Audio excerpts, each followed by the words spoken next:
there, and a wonderful new year to you all. I'm glad and I appreciate you all watching and encouraging me with this course for customer support secrets. So this month we'll be discussing an issue that we all do unconsciously. We'll be looking at how to skip the blame and solving the problem. So how would you feel if you called the customer service center and instead of the person assisting you, he or she begins to blame a department, a colleague, or yourself about the problem you are getting instead of helping with it? So Eric is going to share with us a situation like this that he has experienced where a customer service personnel blamed him for the issue. And then I would come back to share with us about how we can deal with this. So let's go check out. Hello everyone, my name is Eric and I'm going to share my experience with a situation I encountered when I called a customer service center to explain to them an issue I encountered when I bought a data bundle. Instead of buying a monthly bundle, I subscribed to a weekly bundle. And I called the customer service center to find out if there's a way for me to change that weekly bundle to a monthly bundle. If I'm supposed to top up my credit so that the bundle will be reactivated for me. And the situation got worse when I called the person to find out whether it can be done.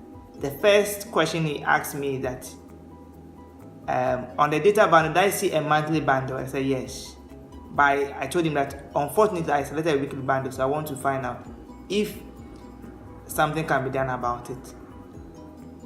After I explained the issue to him, the first answer I got from him was that, boss, this cannot be done. We cannot change the weekly bundle to a monthly. I still said that, if I should top up my credit, can it be increased to a monthly? He said no. At that point, I decided whether to hang up the call or try. Later to be told that, he has to report to the technical team to raise a report whether it can be done or not. So at that point, I realized that why the person tell me that, at this situation, I have to raise a report to the technical team for them to assist.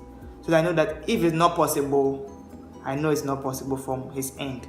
But for the instant where he told me that it cannot be done, it feels so bad because if the person has done a mistake or he doesn't know about the data bundle or the package he selected, you should have empathy for the person that, sorry, I could have choose the monthly bundle or I should have done it this way, so that in subsequent bundles or other activities, you don't make that mistake again. I believe if customer service personnel are able to explain issues to customers, in spite of their faults or a colleague gave them that wrong information, people will not keep calling them with the same issue, and I believe this will help both the customer and the brand at itself.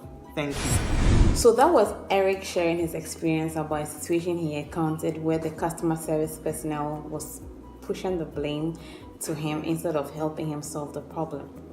Most often, customer service personnel unconsciously tend to let you feel as if it was your fault whenever you have an issue, or trying to tell you that if you did it this way, you wouldn't have faced this challenge. Statements like these put the customer in a very defensive mode and will get the customer more angry, especially when you're trying to help the customer avoid the blame game because it serves no purpose. Also, try as much as you can not to blame a department or a colleague or the customer himself. The customer identifies you as the company. However, it's advisable to use I or we because this personalizes the whole situation and it shows that you are accountable. A little secret is that never assign blame to a customer.